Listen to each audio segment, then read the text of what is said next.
Muito obrigada, senador. Na verdade, eu queria agradecer a todos. Todos mesmo, eu não vou citar nome de ninguém, para não correr o risco de ficar aqui falando nomes e cometer a audácia de esquecer o nome de alguém que todos aqui presentes me representam. Me representam só pelo fato de estarem aqui, de darem essa oportunidade para o povo falar na casa do povo. Porque o povo fora dessa casa não está tendo essa oportunidade. Bom dia a todos os brasileiros que estão nas ruas. Eu queria primeiro lembrá-los, porque eu não posso falar sobre isso no meu canal, mas todos nós estamos vendo todos vocês. E o que eu posso fazer, se é que eu posso falar isso aqui, espero que sim. O problema é na hora que eu sair daqui, né? Eu espero que vocês tenham força.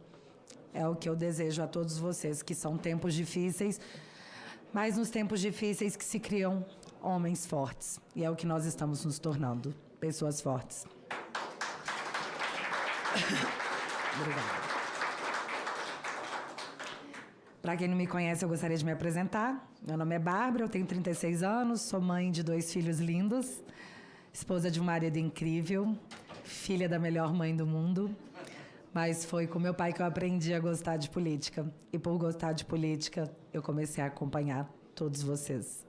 E não é de hoje.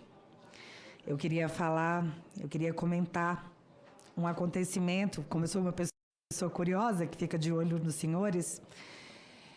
Eu acompanho essa Casa do Povo, querendo dizer que me sinto representada, mas isso seria uma mentira, e eu não vou mentir para mim mesma, não por todos, mas num contexto geral. Eu quero abrir aspas para uma fala que foi dita nessa casa em 2016. Ontem a senadora Gleisi chegou ao cúmulo de dizer aqui, para todo o país, que o Senado Federal não tinha moral para julgar presidente da República. E, ao ser interrompido por outra senadora, ele continuou: eu não quero tacar fogo. Eu quero dizer que isso não pode acontecer. Como uma senadora pode fazer uma declaração dessas? Exatamente uma senadora que, há 30 dias, o presidente do Senado Federal conseguiu, no Supremo Tribunal Federal, desfazer o seu indiciamento e de seu esposo, que havia sido feito pela Polícia Federal. Renan Calheiros fez essa declaração, fecha aspas, e o Renan Calheiros fez essa declaração na frente de um ministro da Suprema Corte. Eu nunca entendi como que essa fala nunca foi investigada, como essa acusação que foi feita aqui nunca foi investigada. Mas é interessante como algumas coisas triviais são de interesse para a investigação.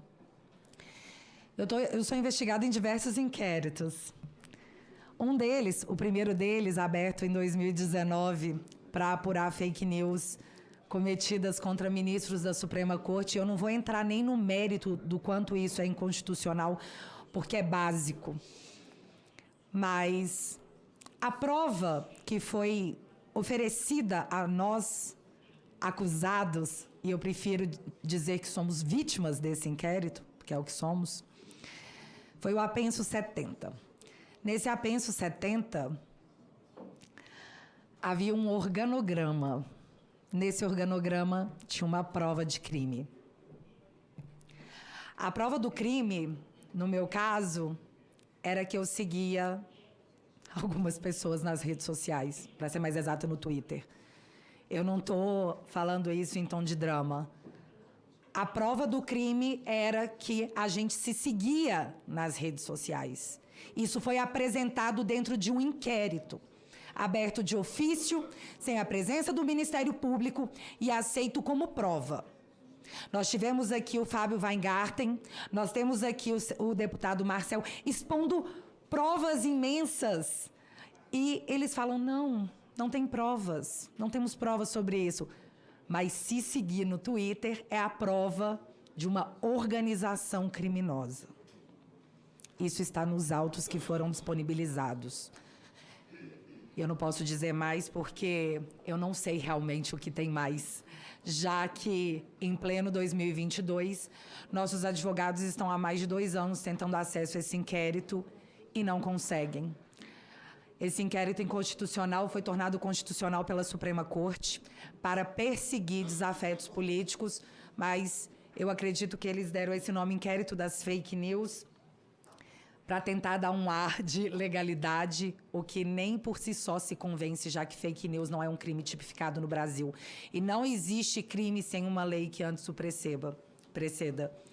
Então, ele é inconstitucional do início ao fim. Porém, nós não paramos no inquérito das fake news. O inquérito das fake news, que abrangeu deputados e senadores, e aqui eu gostaria muito de mencionar o senador Harold de Oliveira, que faleceu. Ele foi uma vítima desse inquérito. E onde estavam os congressistas eleitos pelo povo? Onde estavam os congressistas quando um senador, um senhor, vou falar do Gilberto Gil, né? Que, oh, meu Deus, vocês ofenderam um senhor, como podem? A lei ofendeu um senhor, senador, pares de vossas excelências. E o que vocês fizeram? O que vocês fizeram quando foi o Daniel Silveira? Quando foi a deputada Carla Zambelli? Quando foi o Felipe Barros? Eu não vou ficar aqui citando todo mundo.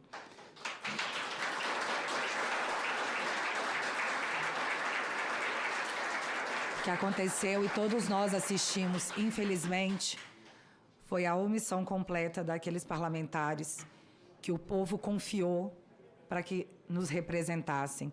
Muitos de vocês, deputados, e eu não estou falando isso para agredir ninguém, eu estou aqui aplaudindo a coragem de todos os senhores que estão aqui hoje, porque eu sei que estar aqui hoje se tornou um ato de coragem. É um ato de rebeldia contra esse mundo cruel, porque é o que a gente pode falar, no máximo. Eu, pelo menos. Eu sei que os senhores estão tentando, mas, como disse o próprio deputado, todos nós falhamos. Mas nós vamos consertar isso, como sociedade, porque muitos são autoridades, são chamados de autoridades, mas, na verdade, os pares de vossas excelências são povo. Vocês são povo como nós, que gozaram da nossa confiança para nos representar através do voto.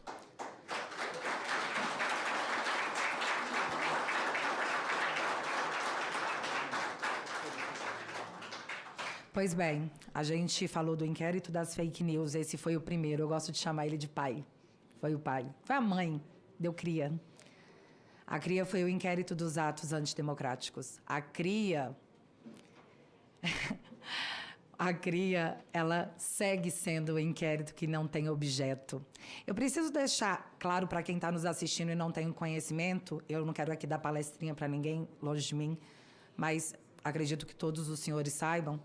O inquérito ele é aberto para investigar fatos que já aconteceram. Você identifica um crime, esse crime, uma vez identificado, esse possível crime, você abre o inquérito para apurar a conduta. Não existe abrir inquérito para apurar crimes futuros. Você não abre um inquérito em 2019 e traga pessoas em 2022 para um crime que não aconteceu. Isso é o que diz a Constituição. Na verdade, isso é o que diz o Estado Democrático de Direito. Estado Democrático de Direito que nos dizem estar agindo dessa forma para protegê-lo. Mas o Estado Democrático de Direito me jurou que estaríamos todos debaixo das mesmas regras. Mas nós não estamos. Estamos? Uns são mais iguais que outros, outros mais diferentes. Depende de qual a sua ideologia política. Isso é muito claro. Quem nega isso ou é hipócrita ou age de má fé. Hoje nós estamos com esse inquérito aberto, que apura fatos futuros, mais uma vez inconstitucional. E certa vez eu fui convocada, né? Foi escalada, senador, para poder prestar depoimento nesse inquérito dos atos antidemocráticos, que eu confesso, o ministro foi um gênio. A PGR falou, arquive. Ele, tudo bem, vou arquivar. Você pediu? Tá bom, não vamos nos estressar por isso. Arquivei. No outro dia, ele abriu outro idêntico, com um nome diferente, abrindo um espelho do mesmo inquérito. E todo mundo viu. Todo mundo viu isso acontecer. É o dom da adivinhação que eles têm. É, mas ninguém fez nada, só para constar. Nada foi feito. Esse inquérito andou. E aí eu fui escalada para poder prestar o meu depoimento nesse inquérito. Quando eu perguntei sobre qual era a minha condição para prestar depoimento, ninguém me falou. Eu seria testemunha, eu sou vítima, eu sou acusada. A gente está falando aqui de direitos fundamentais, direitos básicos. O direito à legítima defesa, que nem se os senhores dessa casa quisessem, poderiam derrubar através de uma PEC, de um PL, de qualquer coisa. Direitos fundamentais não são alterados, mas foram. Eu fui prestar depoimento na Polícia Federal sem saber qual era a minha condição. E lá, prestando esse depoimento, a pergunta era assim... como é que é a reunião de pauta com a sua equipe? Eu falei, a reunião de pauta com a minha equipe conta eu mesma e myself. Ali eu me dei conta que eles nem faziam ideia do que eles estavam querendo descobrir de mim, o que eles queriam saber de mim. Na verdade, eu fui parar ali por uma ideologia política que saiu tragando todo mundo que ousou se posicionar como conservador em tempos que não é o conservadorismo o problema, por mais que ele incomode a muitos de nós. Essa frase foi dita por um ministro. Pois bem, após o inquérito, após prestar depoimento, nunca mais tive notícias, nunca mais foi repassado nenhum tipo de informação, mas o meu nome deixou de ser Bárbara. O meu nome agora, quando a mídia me cita, é blogueira bolsonarista investigada pelo STF por espalhar fake news. Isso se chama assassinato de reputação, em inquéritos que nunca têm fim. Deixa eu dizer uma coisa para todos que estamos aqui. Do momento que você tira a humanidade de uma pessoa, chamando ela de nazista, de fascista, de genocida, qualquer coisa que você faça com aquela pessoa, a sociedade tem que tolerar. Porque, afinal de contas, você está livrando o mundo de um fascista, de um genocida. Quem é que vai passar pano para um nazista? Eles nos colocaram esse rótulo para que pudessem falar de nós, sobre nós, o que quisessem, sem que ninguém pudesse refutar, porque senão seria a coisa errada. Olha, você está protegendo o fascista. E, mais uma vez, essa casa se omitiu. As casas se omitiram. Vocês sabem por que isso está acontecendo? Porque nós estamos vivendo períodos diferentes do nosso ordenamento jurídico, porque nós estamos num estado de exceção. Só que esse estado de exceção não foi proclamado por quem tem o direito legal de fazê-lo, que seria o presidente, com a aprovação dessa casa, com a aprovação do Congresso. As medidas autoritárias que são tomadas e observadas por todos nós são feitas e justificadas porque nós estamos em tempos estranhos, nós estamos em tempos anormais. Um ministro da Suprema Corte não tem autorização legal nem judicial e muito menos do povo brasileiro para declarar estado de exceção. É necessário que as instituições voltem a funcionar e essa casa, senadores da República, que eu admiro e eu respeito, Vossas Excelências, pela coragem que os senhores têm demonstrado. O Senado da República é a casa que o congressista, que o constitucionalista, em 1988, confiou que, em caso de necessidade, se levantaria. Então, é necessário a sociedade, a população. Eu espero que os senhores se levantem, porque a Constituição garante a Vossas Excelências não esse direito, mas esse dever. Portanto, a todas as pessoas que no Estado Democrático de Direito, que juram acreditar, estarem, saiba que hoje é com a gente. Amanhã eu não sei. Hoje vocês estão acreditando que a mais alta corte desse país tem um lado. Escolheu um lado, e é o lado de vocês. Vocês acreditam nisso? É bizarro falar isso em voz alta. Olha, a nossa Suprema Corte está nos protegendo, o nosso lado. Vocês entendem o quanto isso é absurdo? Identificar isso, apoiar isso em nome de conivência política? Que é o que o nosso Congresso como um todo está fazendo? Mas a censura, ela começa de um lado e ela vai acabar se comportando... Na verdade, ela sempre se comporta na história como esse inquérito, como os inquéritos das fake news e dos atos antidemocráticos. Vai tragar a todos. Vai puxar a todos. Cuba está, desde 1959, aguardando a liberdade. Nós não seremos Cuba. Eu espero que não no turno de Vossas Excelências. O que eu estou pedindo aqui é acesso ao Estado Democrático de Direito e ao devido processo legal que me é garantido pela Constituição, a qual todos nós somos regidos. Eu estou pedindo aqui a notícia, baseada na notícia que saiu nos jornais, onde um juiz determinou que um processo sobre um traficante fosse anulado porque não cumpriu o devido processo legal. Eu estou falando aqui de um bandido corrupto que lesou uma nação inteira e que teve o seu processo anulado porque, teoricamente, não se cumpriu o devido processo legal.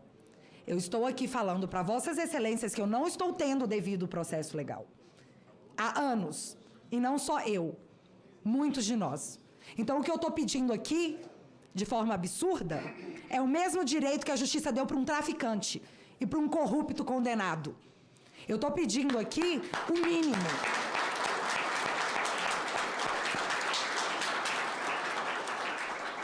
Eu sei que soa ridículo falar em voz alta, mas eu só estou pedindo o mínimo. Então, por favor, Senado, por favor, Congresso, parlamentares, socorro. Socorro. Por todas as pessoas que estão na rua, como foi bem dito. Elas não sabem mais para quem pedir ou o que pedir. Elas estão desesperadas porque não confiam mais nos representantes que elas elegeram.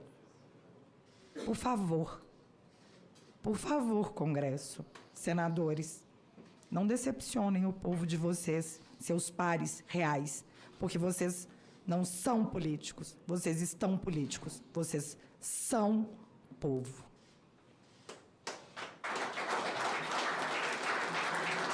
Parabéns pela coragem de todos que estão e estiveram aqui, que pegaram essa luta. A todos os meus amigos que eu estou vendo censurados pela democracia, que não deveria, porque ela é proibida pela Constituição. Então, muito obrigado, senadores, congressistas. E é isso. Por favor, nós contamos com todos vocês. Muitíssimo Obrigada, obrigado. gente. Muitíssimo obrigado. Bárbara, sendo aqui aplaudida de pé, a voz da sociedade. Muito obrigado pela sua coragem, pelo seu desabafo legítimo aqui nessa casa.